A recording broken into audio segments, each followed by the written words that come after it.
So I'm going to be reading Treasure Island by Robert Louis Stevenson to practice my English, so feel free to enjoy. Part 1, The Old Buccaneer, Chapter 1, The Old Sea at the Admiral Benbow.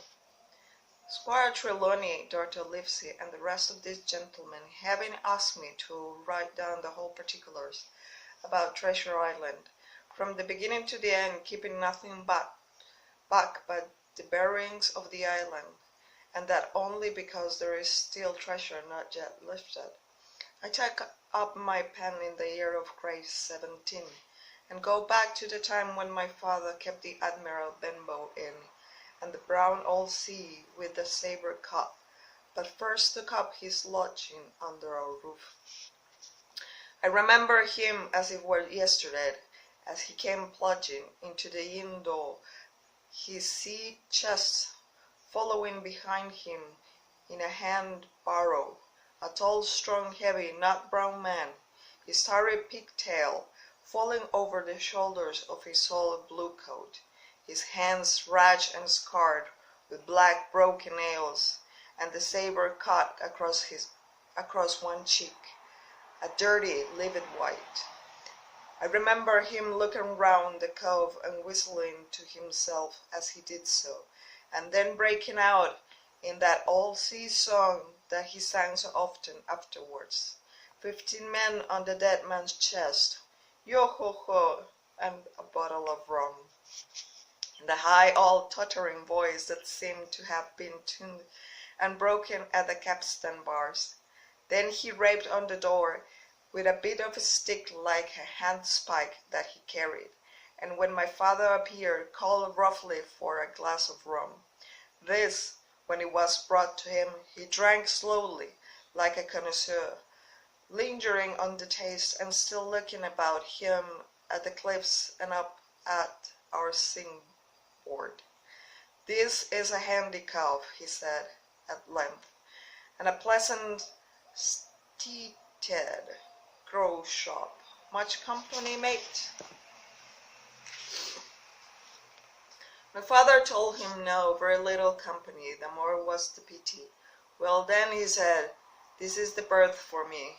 Here you, matey, he cried to the man who trundled the barrow. Bring up alongside and help up my chest. I'll stay here a bit, he continued. I'm a plain man, rum and bacon and eggs is what I want, and that head up for the watch ship's off. What you might call me captain. Oh, I see you're at there, and he threw down 3 or 4 gold pieces on the threshold. You can tell me when I've worked through that, says he, looking as fierce as a commander. And indeed, bad as his clothes were, and coarsely as he spoke, he had none of the appearance of a man who sailed before the mast, but seemed like a mate or skipper, accustomed to be obeyed or to strike. The man who came with the barrow told us the mail had set him down the morning before the Royal George, that he had inquired that inns were along the coast, and hearing ours well spoken of, I suppose, and describes as lonely, has chosen it from the others for this place of residence, and that was all he could learn of our guest. He was a very silent man by custom. All the day he hung around the cove and upon the cliffs with a brass telescope. All evening he sat in a corner of a parlour next the fire, and drank rum and water very strong. Mostly he will not speak when spoken to, only look up sudden and fierce, and blow through his nose like a fog horn. And he ended up the people who came about our house soon learned to let him be. Every day when he came back from his stroll, he will ask if any seafaring men had gone by along the road. At first we thought it was the want of company of his own kind that made him ask this question, but at last he began to see he was desirous to avoid them. when a seaman put up the Admiral Benbow, and now and then some did, make him by the coast road of Bristol, he will look at him through the curtain door before he entered the parlour, and he was always sure to be silent as a mouse when any such was present. For me, at least, there was no secret about the matter, for I was in a way a sharer in his alarms. He had taken me aside one day and promised me a silver fourpenny for the first of every month, if I will only keep my weather eye open for the seafaring man with one leg, and let him know for the moment he appeared. Often enough, when the first of the month came around, and I applied to him for my wage, he would only blow through his nose at me and stare me down. But before the week was out, he was sure to think better of it, bring me fourpenny piece, and repeat his orders to look out for me, the seafaring man with one leg. Now that personage haunted my dreams, I needed scarcely tell you. On my stormy nights, when the wind shook the four corners of the house, and the surf roared along the cove and up the cliffs, I will see him in 1,000 forms and with 1,000 diabolical expressions. And now the leg will be cut off at the knee, now at the hip. Now he was a monstrous kind of creature who has never had but one leg, and that in the middle of his body. To see him leap and run and pursue me over the hedge and ditch was the worst of nightmares, and altogether I paid pretty dear for my monthly fourpenny piece in the shape of this abominable fancies. But though I was so terrified by the idea of the seafaring man with one leg, I was far less afraid of the captain himself than anybody else who knew him. There were nights when he took a deal more rum and water than his head could carry, and then will sometimes sit and sing his wicked old wild sea songs, minding nobody. But sometimes he will call for glasses round and force all the trembling company to listen to his stories and bear a chorus to his singing. Often I have heard the house shaking with yo-ho-ho, a bottle of rum, all the neighbors joining in for dear life with the fear of death upon them, and each singing louder than the other to avoid remark.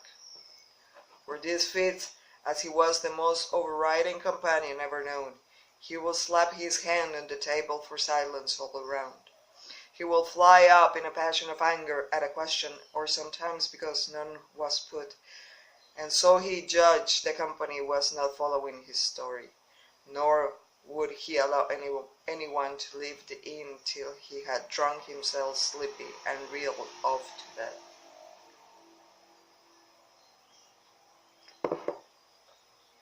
His stories were what frightened people worst of all. Dreadful stories they were, about hanging and walking the plank, and storms at the sea, and the dry tortugas, and wild deeds and places on the Spanish Main. By his account he lived his life among some of the wickedest men that God ever allowed upon the sea, and the language in which he told these stories shocked our plain country people most and the stories shocked our plain country people almost as much as the crimes that he described.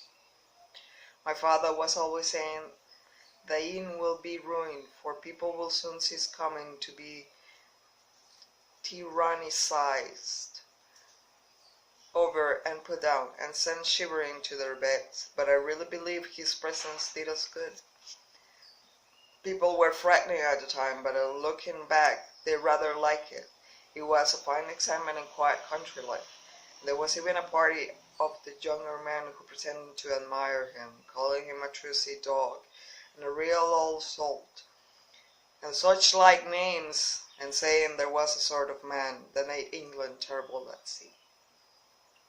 In one way, indeed, he bade fair to ruin us, but he kept on saying week after week, and at last month after month, so that all the money had been long exhausted, and still my father never plucked up the heart to insist on having more. If ever he mentioned it, the captain blew through his nose so loudly that you might say he roared, and stared my poor father out of the room.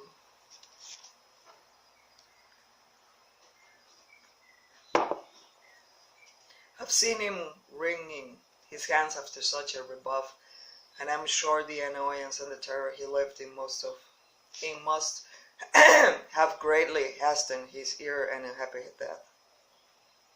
All the time he lived with us, the captain made no change whatever in his dress to buy some stockings from a hawker.